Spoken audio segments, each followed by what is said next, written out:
From WBEZ Chicago, it's This American Life. I'm Ira Glass. The story that we bring you today is a kind of classic mystery story, but a classic mystery of a very particular kind. It's a real-life Hardy Boys story. Or maybe an episode of Scooby-Doo. There's an old abandoned house. Some kids stumble upon it. They decide to break in. And then at that point, they kind of hit the jackpot, kid-wise. The place is filled, and I mean filled, with fascinating stuff. It's also creepy and mysterious. And there are all kinds of tantalizing clues about what happened there, which they decide to uncover, and which ends up taking years, decades actually. We are devoting our entire show today to this one story, the house near Loon Lake. We first broadcast this show in 2001. If you're in your car right now as you hear this, I hope you have a long drive ahead of you so you can stay tuned. If you're at home and it's night, you might consider turning down the lights. Adam Beckman tells the tale. It was my brother's idea to go down to the lake. We'd brought an M80 firecracker, and we wanted to detonate it in the shallow water where we used to swim. We were 11, and it was late fall of 1977. We were visiting a place called Freedom, New Hampshire, a small town of a few hundred people just across the border from Maine. My dad had volunteered to do some maintenance work at a summer camp I'd once gone to. My brother Kenny, best friend Ian, and I went along. We'd been inseparable growing up, but now Kenny had started hanging out with an older crowd, and I'd been seeing less and less of Ian since I'd just transferred to a new school. I was in a funk about losing touch with Kenny and Ian, and so for me, the stakes for the weekend were a little higher than usual. In normal times, we'd like to go shoplifting or set things on fire. That Halloween, we'd taken cans of WD-40 and gone from door to door, spraying it in the mouths of jack-o'-lanterns till flames burst out their eyes and they blew up in balls of fire. This is my brother Kenny. He's now 37, and he's a scientist. I think Ian's mom used to worry a little bit about Ian spending too much time with us or being brought under our bad influence, because I think we taught Ian about, throwing wood chips at cars, and we taught Ian about unfolding paper clips so that you could shoot them at people and so on.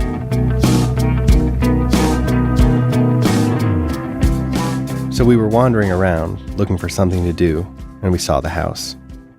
It was gray, weathered, and leaning precariously at one end. The windows were boarded up from the outside. 2 old cars, probably from the 30s, sat in the yard. One of them had a tree growing up through a hole where the engine had been. At the back of the house, we found a window that was broken, and I remember peering into near darkness. I remember it was kind of a dare kind of thing. That's my friend Ian. It was one of these things where we just would say, I'd go in that house. Wouldn't you?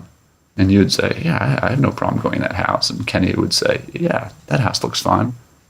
And none of us really wanted to go in the house because we're all scared. But we did. Ian was the skinniest, so it was decided that he should go in first. He slid sideways through the broken panes so he wouldn't get cut, and disappeared. After maybe 10 seconds, he scrambled back out, clutching a newspaper. It was brown, and I remember it crumbled in our hands. The headline said something about Nazis invading. That was all we needed. One by one, we climbed into the house. It was dark inside. The only light came in through little cracks between the boards that covered the windows. The floor felt soft underfoot, and as my eyes adjusted, I could see that it was covered with a layer of filthy clothes. Junk was everywhere. Actually, we couldn't walk around on the floor because you couldn't see the floor in most places. It was just jammed with more stuff than you could live with. Because I remember there were a couple of rooms you couldn't go into for how much stuff was jammed in there. I was careful to remember how we got in case we had to find our way out in a hurry. We were all very quiet. We'd seen enough horror movies to know that joking around could get us into trouble. Here's Ian. We did not spread out. We stuck probably almost hip to hip, and our backs were glued to each other. And Ken was maybe looking the other way, and his back was cut, So we were sort of like this little star of people walking through the house. And Kenny is like one of the worst people to go into a situation like that with. Why do you say that? Because he's very jittery. And he always will kind of mumble about maybe what the worst thing might next happen. I bet somebody's going to come out of that closet,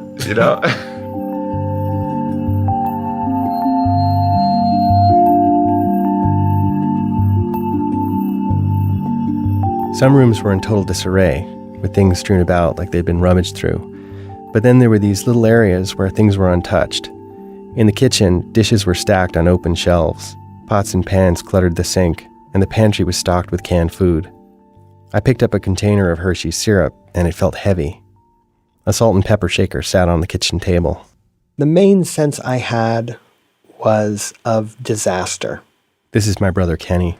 as if people had been kind of tootling along in their everyday lives, and something terrible had happened. Something catastrophic had happened to the people in the house. So catastrophic that no care had been put in arranging or sorting or editing any of the contents of their lives. And there was a feeling as we sat there that this time capsule hadn't been opened in 50 years.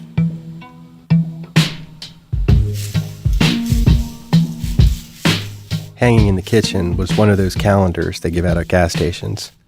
It was dated December 1938. In the bedroom was a pile of shoes, maybe 30 high, that had fused into one mass. On a nightstand, I found a pair of eyeglasses folded on top of a man's wallet, and I slipped them both into my jacket pocket. In another room was a bureau, and tucked in the mirror frame was an invitation to a dance at the town hall. Pinned to it was a rose that was completely withered. Kenny opened the closet door next to the dresser, and hanging there was a rotting white dress. We began to fabricate a little scene. A teenage daughter returns late from a dance with a rose. She pins it to the mirror and hangs her dress in the closet. And then something horrible happens, and that's when time stopped.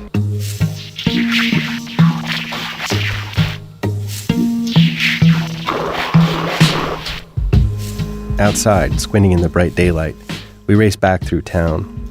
Kenny and Ian were like kids coming off a roller coaster, but I had this sense of doom about the whole thing. I'd heard about the King Tut exhibit that was touring the country. I wondered if we'd be cursed like the guys who'd found King Tut's tomb. Also, I had someone's wallet in my pocket. I took it out and showed Kenny and Ian. Inside was a bright green $1 bill, dated 1935, and a driver's license for a man named Virgil Nason.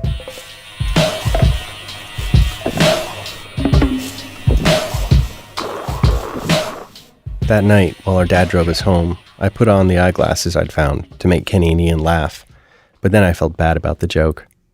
I didn't know anyone who died before, and now I was pretty sure I was carrying the wallet of a dead man. The next day, my brother would be going back to his high school buddies, and my best friend would be going back to our old school. I'd have to face the kids at my new school, where I hadn't made any friends, and it seemed like everyone was named Doug and played lacrosse. I'd always been a moody kid, but it was an unfocused sort of moodiness. Now that all this was happening in my life, my gloominess took on a new focus. I brooded about the Nason house. My homeroom teacher had been an instructor for Outward Bound. Throughout the year, he made us go solo in the woods around the school. I spent hours sitting out there, alone, with my journal and a flashlight, brooding.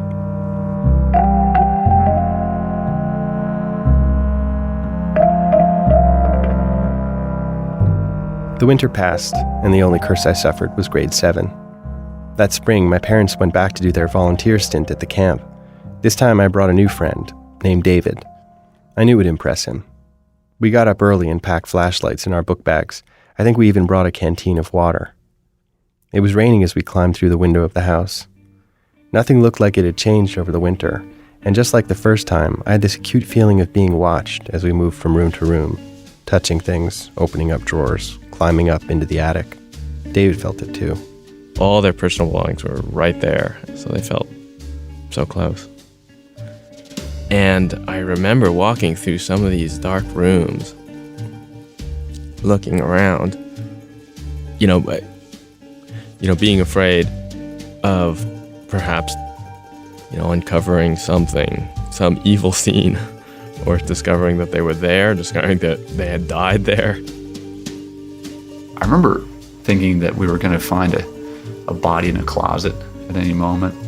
I mean, I remember there were some closets and cupboards that we just flat out didn't want to open, or even open up the oven. You're just afraid that you might find something that you just didn't want to see.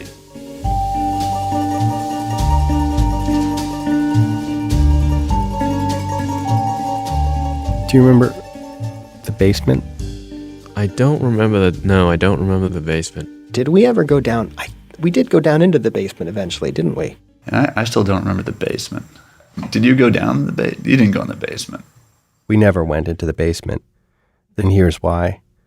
The door to it had been blocked shut by a couch that was propped on its end, as if someone wanted to keep something down there from getting out.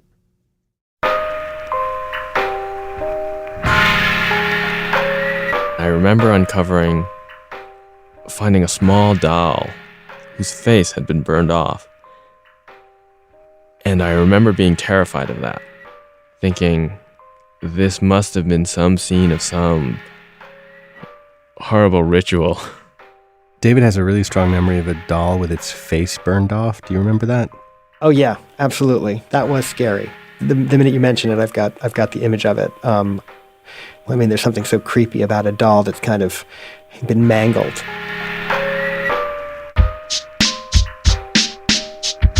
I remember discovering, that there was these sort of smeared feces areas, or smeared, there was either it was animal or human, or we couldn't figure that out. The poop on the bed, that was scary too. I mean, it made you wonder, what the hell is going on in here? I think at the time we thought, oh, gee, maybe people were crashing out here. So, that fit into a whole story about, some fugitive on the lam from justice who's hiding out in a abandoned house, or the town alcoholic who used to crash out there after a binge or something like that.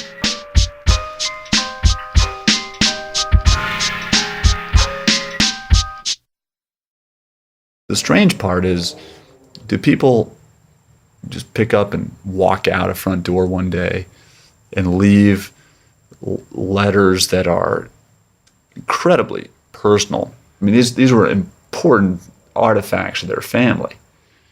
And if they did leave for some legitimate reason, like you move, you pack up, you move, you don't leave things like a wallet with money in it, or your address book that has the birthdays written in it of your family members. Why do you leave things like that? How could you?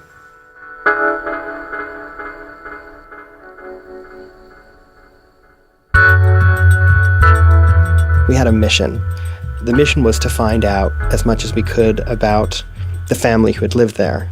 And all over the place were letters and pieces of paper, and each one was a potential clue. So, we sat down in this dingy, kind of musky house, and we started to read.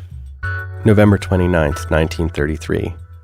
Dear Mr. Nason, I have checked up your case quite thoroughly and find that you have already had as much, if not more, work than most people.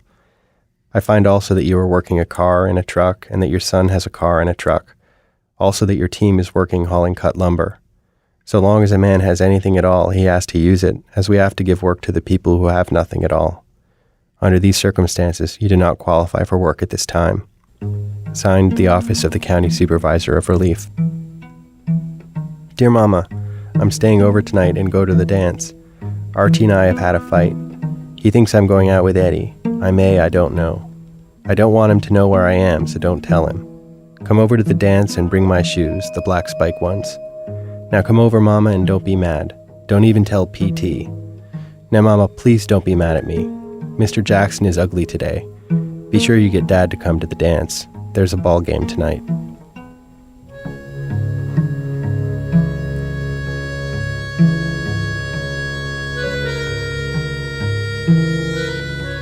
Over the next 2 years, I returned to the Nason house 4 times in all, and each time I came back with more clues about what happened.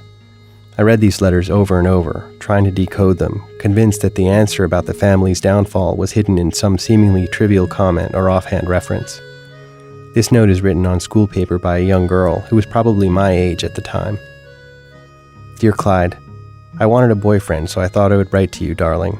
There's no other boy around here that interests me as you do, Clyde darling. Call me up, Clyde darling. When I saw you last night over at Pink's, I thought I would go crazy because I love you so. From your girlfriend, E.D.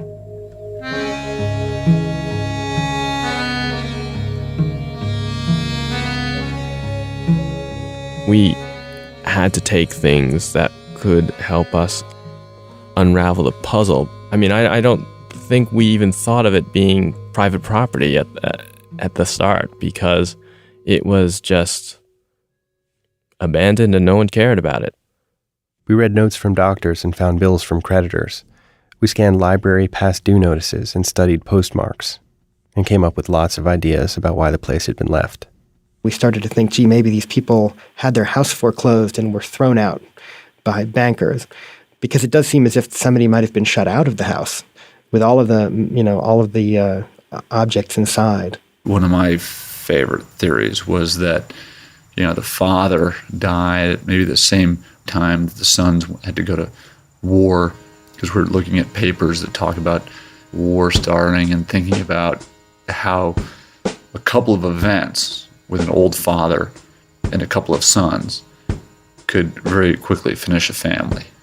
I remember finding information about betting. I think they were tickets or a schedule of a dog track or a horse racing track. And the story we made up was, these people had lost all their money gambling.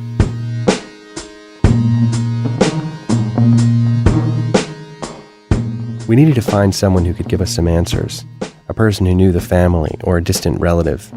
Freedom's a small town. Someone must have known what had happened. But when we'd go ask, down at the general store or the post office, people gave us the cold shoulder. This confirmed to us that they were part of the conspiracy to bring this family down, or at least part of the cover-up. In retrospect, I realized the adults may have brushed us off because we were 12 years old.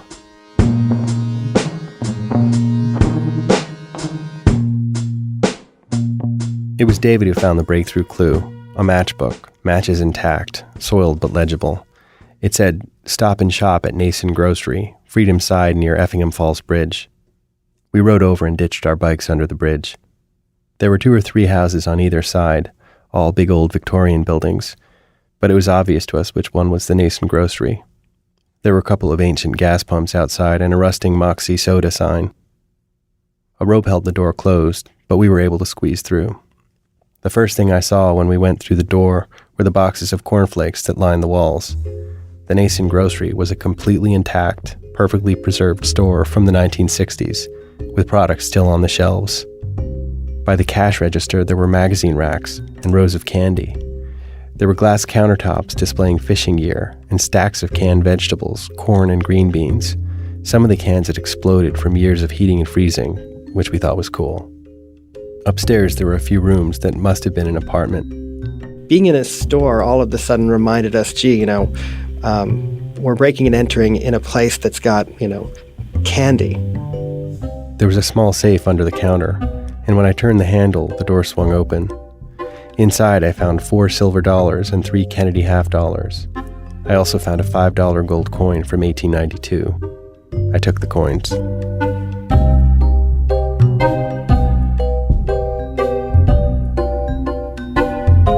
I spent the 8th grade kind of detached from school.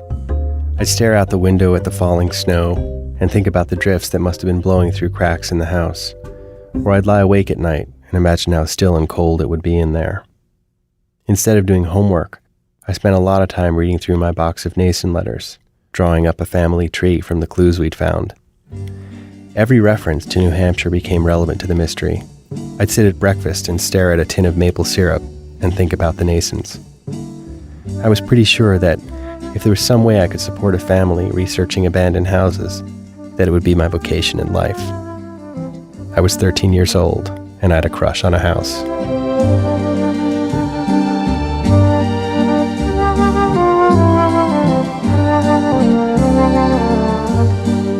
I hadn't told my parents much about it. I was afraid they'd shut us down over fears we'd get hurt or arrested. But I remember feeling that I wanted a grown-up to see it, to confirm that we hadn't imagined the whole thing. So I started to tell my mother about it, but I could see I wasn't getting it across how amazing it was.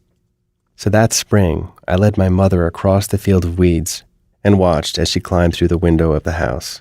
I was a little appalled, more than appalled, when I went inside. It was a much greater disaster than I had imagined, also much greater mystery than I had imagined, and in many ways much more interesting for that reason. My mom proved to be quite a sleuth.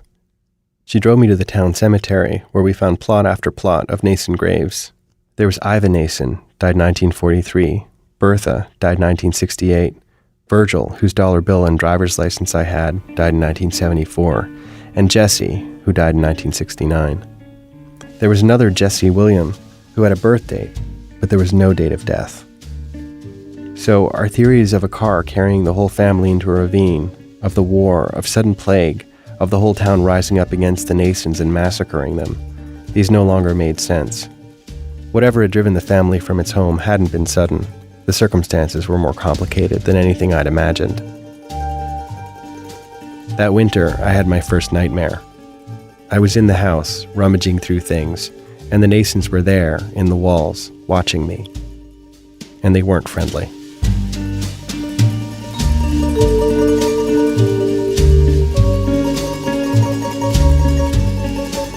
The next year, I didn't go to New Hampshire.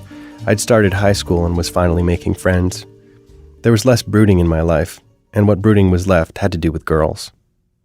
My mother went up on the semi-annual work weekend at the summer camp, and she brought my sister along. When they returned, they told me a story that made my blood run cold.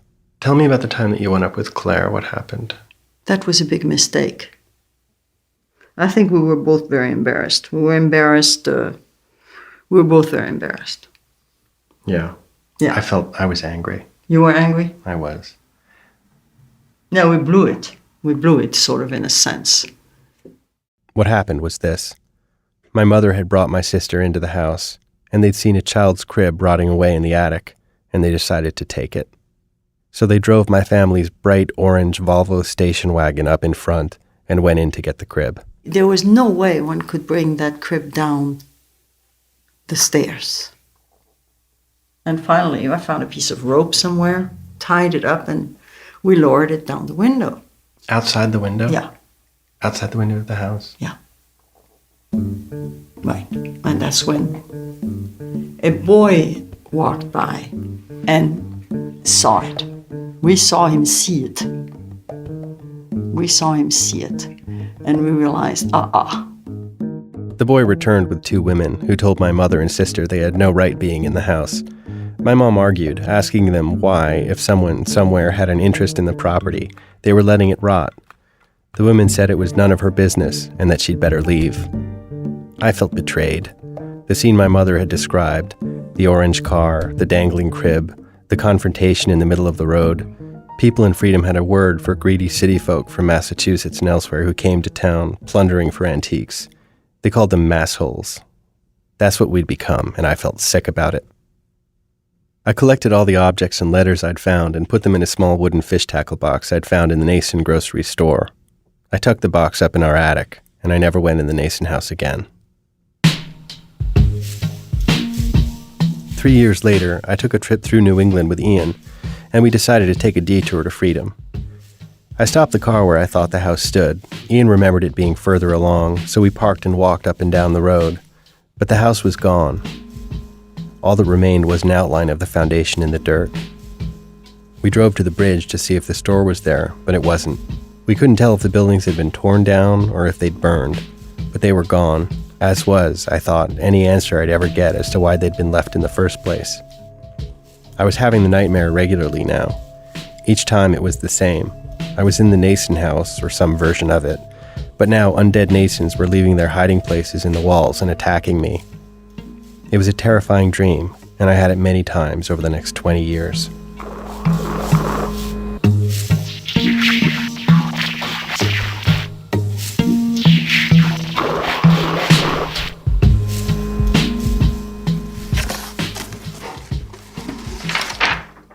Okay, so there's plenty in here.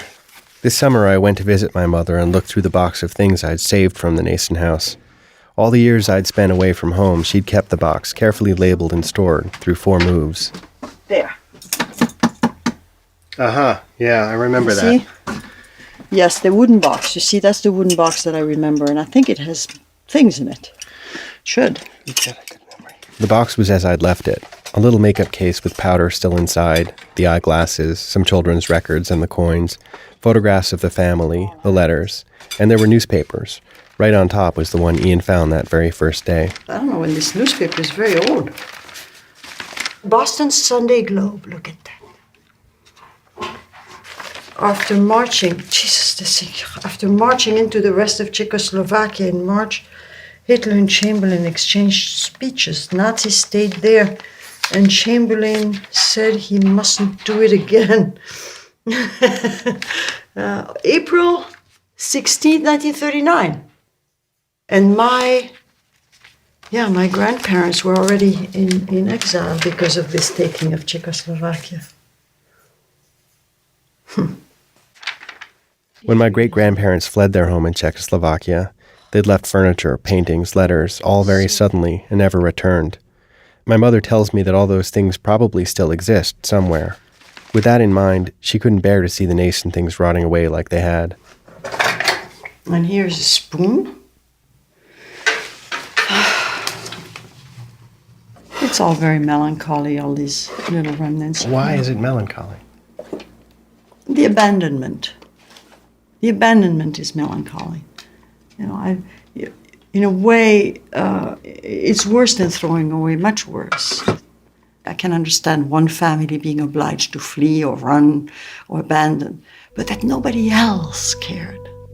That it was so overwhelmingly abandoned by everybody. That nobody had cared to solve something, to resolve something. That was very offensive to me. That was, it was like leaving a corpse. You don't leave corpses. And that's a little bit the feeling that I had. That here was a carcass of a house, of a life, of a private, and nobody cared to pick it up and give it a proper burial.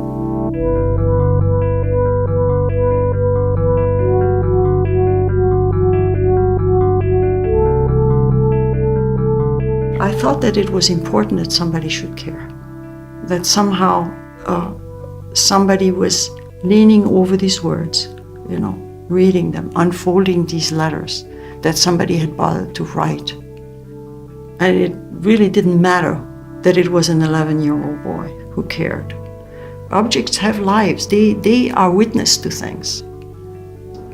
And these objects were like that. So I was in a way glad that you were listening.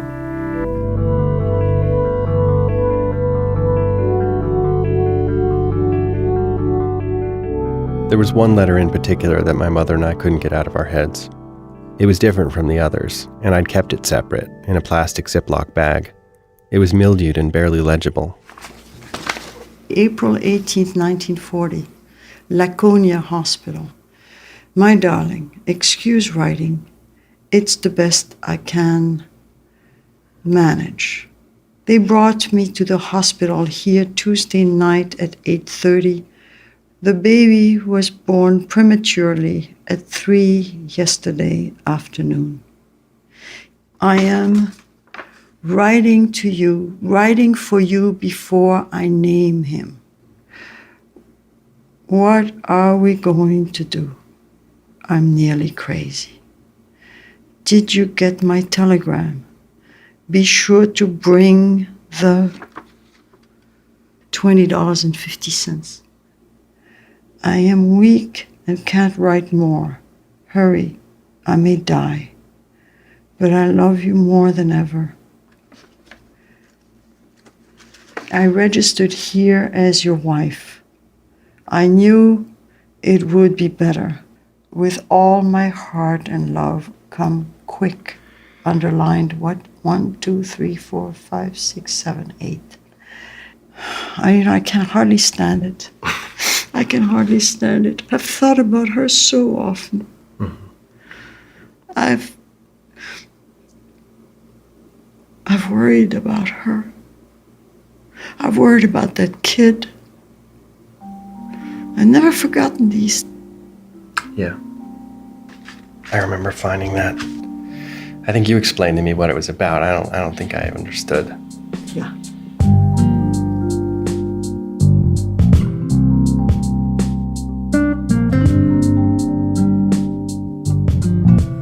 Back home in New York, I started doing research on the internet, working off the list of Nason names I'd found in the cemetery. Eventually, I found this posting at a genealogy website. Nasons of Freedom, New Hampshire, looking for relatives of Jesse Nason and his wife Bertha. Any info from their kids or grandkids, and pictures would be awesome. They are my great-great-grandparents. The person who'd written it is named Samantha Thurston. I sent her an email confessing everything, and this is what she wrote back. Hello, Adam. I'm very interested in what you found and almost wish you had taken all that you found. Jesse and Bertha are my great-great-grandparents. I don't know a lot about them, but they did have a store in Freedom, New Hampshire, and were well known. We exchanged a few more emails and made plans to meet. Samantha said the immediate family either didn't have many answers or didn't want to talk. Her last email to me included this cryptic postscript about the Nasons. They might not be what you'd expect. They are a rough crowd. The line is followed with 3 exclamation points.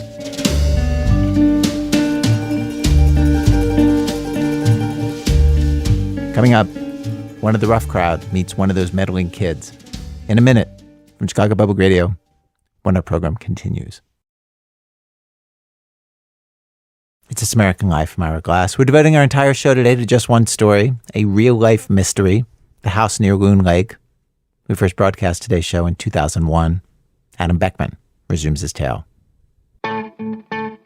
In August, I drive north to New Hampshire to meet with Samantha Thurston, the woman from the internet, and see if I can find someone to talk to me about the Nasons. I've brought the box of Nason stuff with me. It's small, about a foot square. Inside are family letters, the coins I took from the grocery store, the can of Hershey's syrup from the Nason's kitchen. I'm hoping to give it to someone who cares about the stuff. If not, I plan to bury it on the spot where the house stood. At the turnoff from Route 25, I take a short bypass called Nason Road. On the way into town, I stop to get directions from a woman working in her front yard. She's wearing a sweatshirt that says Nason Landscaping. Samantha had told me that the Nasons either didn't know what had happened to the house or didn't want to talk.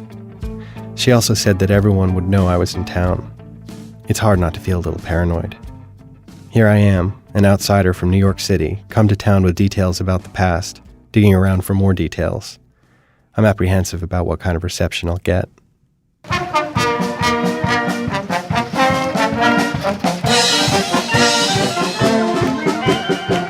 I arrive in Freedom August 2nd, and a parade is marching through the center of town.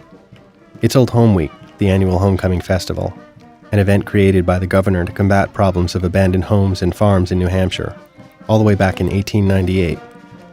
After the Civil War, young people had left the state in droves for better land and opportunities they'd noticed elsewhere. I'd last visited in the 1970s, and a few things have changed since. The town's only store has been replaced with a shop for tourists selling tea doilies, hand-dipped candles, and beanie babies. Farming is pretty much dead, and city people have moved in because they love how charming it is. The place is so self-consciously quaint that you feel like you're on a movie set about a small town. Tidy, with just enough dilapidation around the edges to be rustic.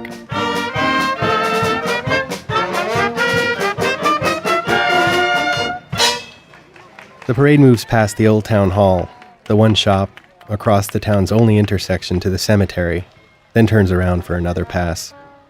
The theme for the parade this year is, We Are Freedom.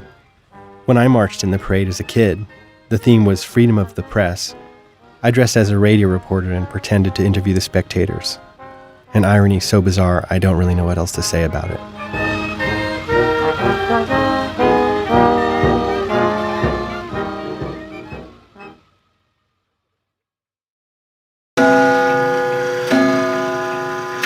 That afternoon, I check into the only place to stay in town, a bed and breakfast called the Freedom House. I'd been concerned that some distant relative of the Nasons might own it, part of the rough crowd. I shouldn't have worried. The owner's a New Yorker. There's Princess Di memorabilia in the library, and my room's painted bright pink. In fact, it's been called the Ooh La La room. I've had some people from Paris here came in and said, Ooh La La, but anyway. Patrick Mealy is part of the new breed in Freedom. In the 5 years he's lived here, he's had the B&B meticulously restored. Antique toiletries and bottles of talcum powder line the shelves of the washroom. On a hallway table, silk gloves rest on top of a purse, next to a pair of opera glasses. His things are just like the stuff in my box of Nason knickknacks, only better quality. Standing there with a dirty little wooden box under my arm, I feel sort of pathetic. And when Patrick starts talking about how people can create instant ancestors out of old junk, it doesn't make me feel any better. I've pieced together histories through photos. We've come up with photographs. I have a number of instant ancestors in this house that I've kind of, to create the ambiance. And in a few instances, I've tried to trace whatever I could about them. Patrick's learned a lot about the history of the town, so I ask him about the Nason house. He doesn't know anything about it, but he does say that a Nason cousin named Rachel Mulvey once owned this very building, and that she lived here and died here. I think that Rachel's still in the house. I've had a few guests tell me they've heard someone walking on the second floor, so, I don't know that you'll hear it, but I mean, I've heard people down in the end rooms. I usually don't tell them, but, she was a little old lady, so, you might hear a little, like, slippered feet. And we've had a few things with lights, light bulbs suddenly breaking.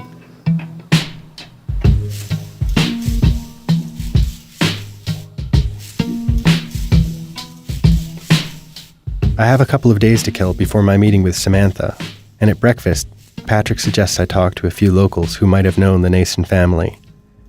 The first one on his list lives right across the street. Well, my name is Gail Holmgren Bickford. I came here at the age of 6 months with my parents and have spent most of my summers here. What else would you like to know? Do you remember the Nason family? Of course. They were scruffy little kids. They were always kind of disheveled and half-dressed and needing to be washed. And they were a real, what do you call it? From the ones who went across in the covered wagons and who never got to school. And Really? well, I guess maybe they did go to school, but I think they went barefoot.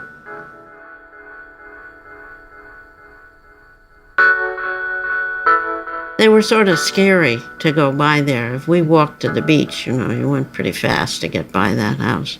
Why? I don't know exactly. I think the firemen burned it down for a practice session.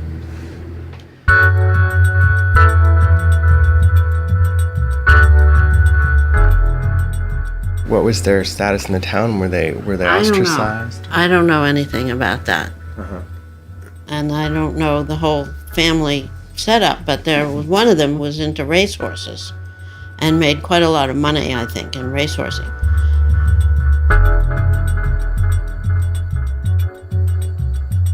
I asked Gail if she thinks financial hardship brought the family down, but she can't confirm anything. About 1940-something, they built a bypass so that the main Route 25 did not go through town anymore. And then the town began to die out. There was no reason to come to town. And then the stores lost business, and they began to close up one by one. I have no idea whether that's what hit that family, but there may be somebody around who knows. Nason. Sure. Brought up with them. Carroll Chase was the fire chief in Freedom about the time the house was burned. I find him sitting on his porch on a road outside of town. He's 92 years old and hard of hearing, but he does remember the fire. We just lit it with a match. Newspaper and a match. Was the house empty or was it full of stuff? Nobody lived there. Why did you start a fire? Why? Yeah. Well, they wanted it burnt. Who wanted it burnt? The people who owned it. That's about all I know about freedom. People mind their own business. He looks away from me as he says this, and I take the hint. Later that day, I learn he's related to the Nasons by marriage. In fact, he's Samantha's grandfather. I spend some time worrying over why he never mentioned this.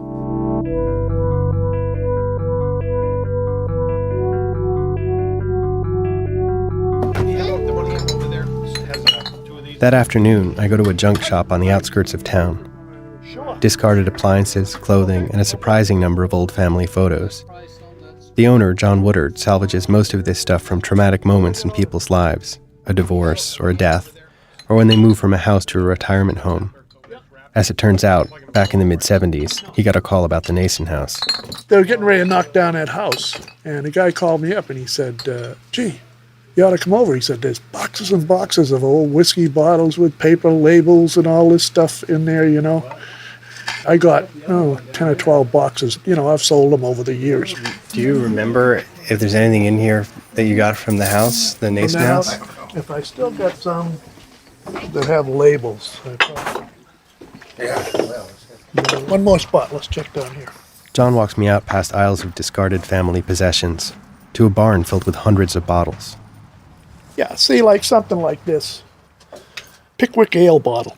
Probably from about 1920, in the 20s. I'd taken a Pickwick ale bottle opener from the Nason house and used it all through college. It was the one relic I'd kept for myself when I packed up the Nason stuff. Do you remember where in the house you found that? These were upstairs. They're upstairs in some boxes. Of course, the roof had fallen in on part of it, if you remember. And the upstairs it was one of those you said, is it really worth taking a chance getting those boxes down from upstairs, you know? But we did. And John hands it to me. It's got the same veneer of rust on it that everything in the Nason house had. This is $5. He gives it to me for free. For my project, he says.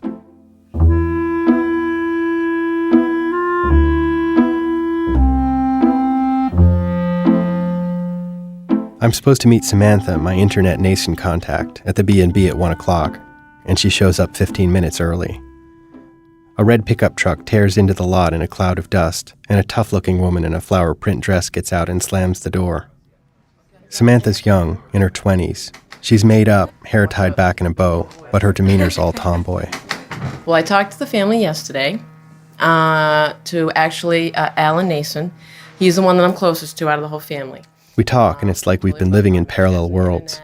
Samantha's been looking for clues about the family's history for 10 years.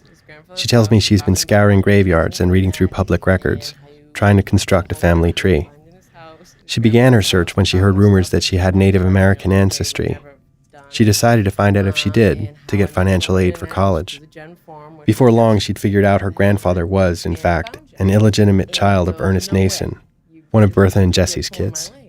Although her grandfather was not the person in that letter my mom had remembered all these years. And they have a lot of hard feelings in the family as it is. Samantha's family, hearing what she was uncovering, wasn't too keen on her research project and didn't cooperate. You know, and it was like, go to hell away. I don't want to talk to you about this. It's none of your business. Well, it is. It's my heritage. It's my history. And I'd left my box of stuff from the Nason house upstairs in the Ooh La La room. I wanted to give it to someone in the family, but I wanted to be sure it would go to someone who'd care. As we talk, it becomes clear to me how much it would mean to Samantha. So I bring it down and put it on the floor in front of her. Wow. How do I get this open? It opens on the... like that. Oh, neat. Oh, my goodness. You even got papers? Oh, wow. Yeah, that was probably one of the first things we found when we went in the house, was that one. Oh, my goodness. Ain't that neat. I can't believe this. This is unbelievable. You have no idea what you've done. She opens an envelope with her great-great-grandmother's name handwritten on it. She handles it incredibly gently. I watch as she lets the contents fall into her hands. It's a bunch of tiny recipes cut out from a newspaper. Oh my God. And you know what? I never even knew him.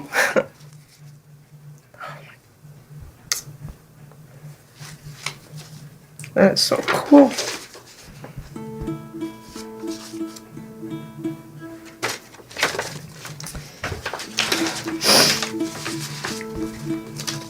Oh my goodness. I hope they appreciate it as much. I really do.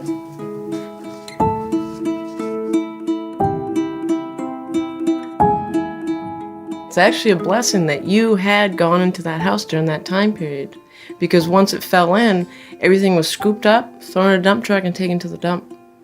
And all the memories, everything that they left behind that should have been divvied up so that it could have been passed down, was all lost. So it actually was a good thing that you were a nosy little boy.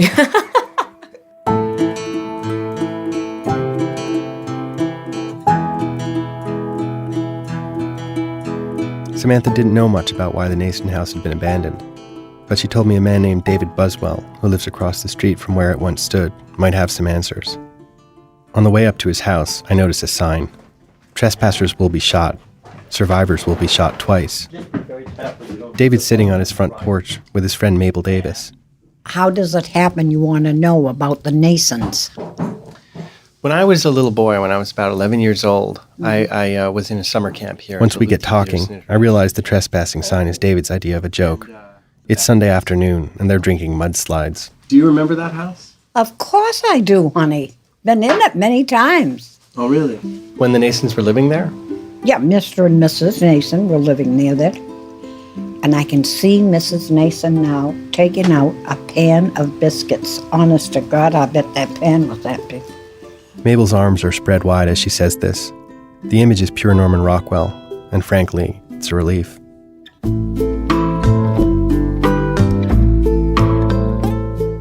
And what were the Nasons like? Well, they were wonderful people, really.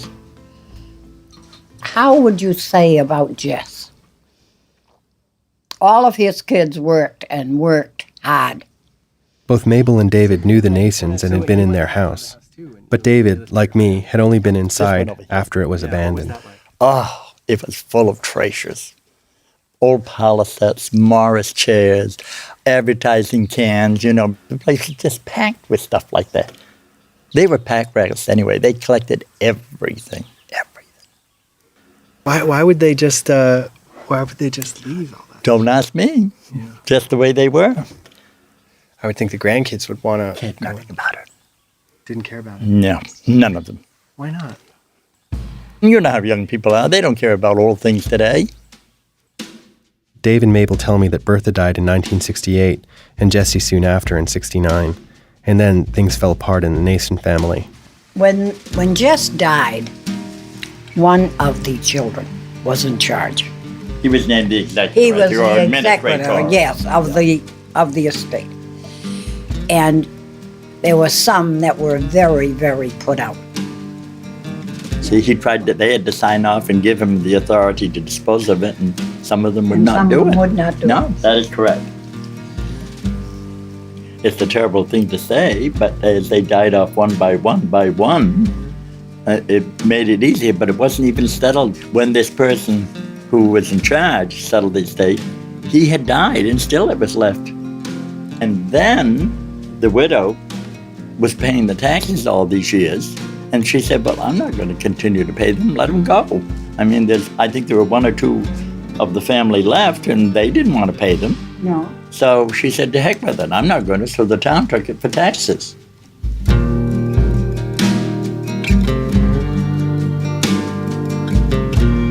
I finally went to the town and I said, you know, that's a fire hazard. I built a new house here. People are over there pouring around. I said they could step on a nail, a glass, a wire, and sue. It's not posted. So I said it ought to be burned. I was at my daughter's and I was in her kitchen the day they were burning that. We could see the flames and everything. Oh yeah, I remember it. I remember the fire department coming and burning it. Yeah. I had communicated with Mr. Thompson. He said to me at the time, will you arrange with the fire department to burn it at a practice session, and I will give them a $1,000 donation, which he did. Mm. Yeah. And I said, thank God, because it was a nice store, and people were in and out of it all the time. Was it still full of stuff when it burned? There was a lot of junk in there, yeah.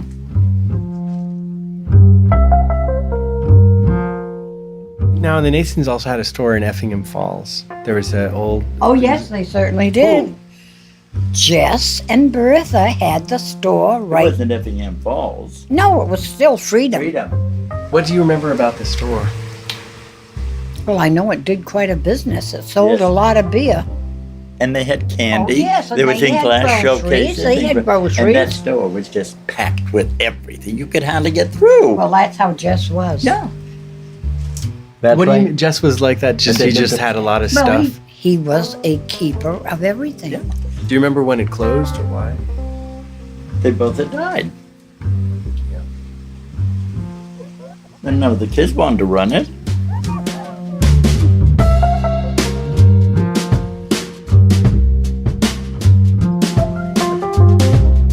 Why would a family leave all their things, these precious things, Yeah. not of value, but of great emotional but value? sentimental value. Yeah. I've never really thought of it, but it seems rather tragic in a way. I mean, that was a large family. I mean, how well do you know people? How many of them were interested in knowing?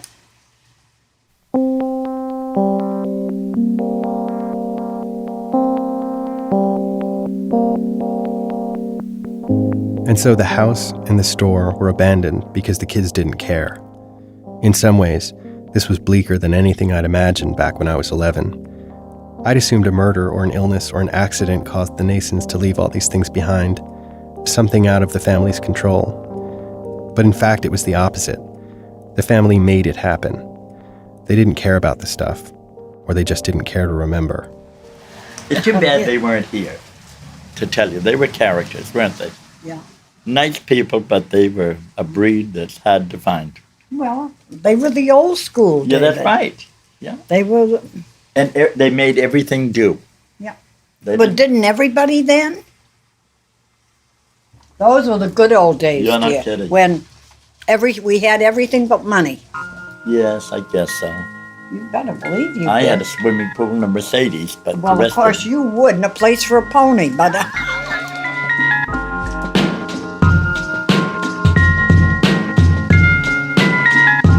Members of the Nason family who declined to be interviewed on tape confirmed the story Mabel and Dave told me. Jesse and Bertha Nason lived in the house until 1946. That's when they opened the store near Effingham Falls and moved to the apartment above the store. They took what they needed and left the rest in the old house, using it as storage and keeping open the possibility that they'd move back someday. When Jesse and Bertha died, the fight over the estate began. Immediately, their kids, there were 9 of them, locked up the store until it could be resolved. The house stayed pretty much as it was. After 11 years, the fight was settled, the property was auctioned, the money was split, and the buildings were razed to the ground.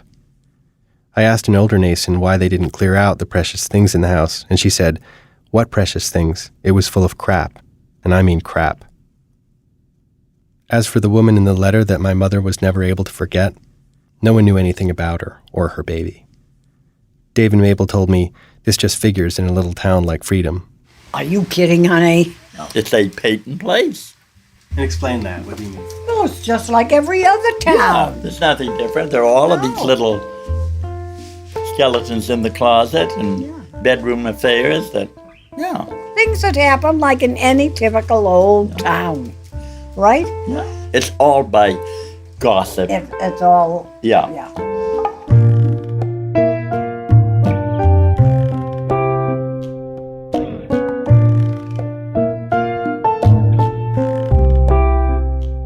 In retrospect, I know it was little much, my obsession with the Nasons as a kid. I found this stuff in their house precious, so I assumed they would too. But of course, the relics in their house weren't about my life. They carried no memories, good or bad. It's possible that for the Nasons, they were reminders of an inheritance dispute, or other disputes, that they'd just as soon forget. When I was talking to my friend David about the Nason house, he told me this story. His wife's father had recently and suddenly died, and left behind a house that no one in the family wants. So David and his wife Susan now find themselves involved in figuring out what to do with it. I feel like it's on the cusp of being abandoned. No one's living there. You know, it's ripe for being vandalized. And what do you do with a house like that? And now it's strange. I mean, it's tied up in this weird world of legal probate where you can't really do anything with the property. You just kind of have to maintain it until some future court date. You know, the property's become a ball and chain. And Susan said an interesting thing was, you know, gosh, I wish that house just burned down. And I was thinking, gosh, well, why would you wish the house to be burned down? It's partly, you know, it's there's a lot of memories tied up in the house and emotions tied up between her and her dad and symbolized by the house. But something about it seems relevant.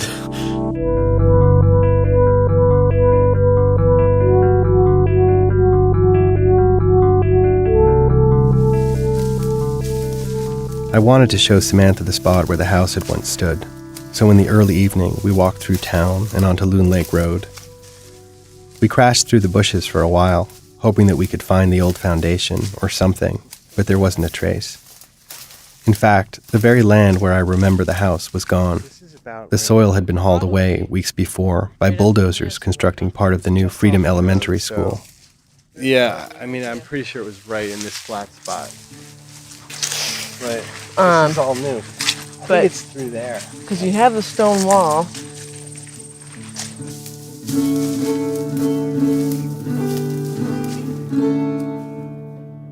Later, when I was packing to leave town, I found a small scrap of paper on the floor that had fallen out of the box of Nason stuff. There wasn't any writing on it, but I actually hesitated at the trash can. It's not that I missed my box of clues. I'd felt relief handing them over to Samantha. In fact, I actually felt lighter. But I was glad to have a remnant, however small, of the Nasons. So I tucked the scrap in my bag.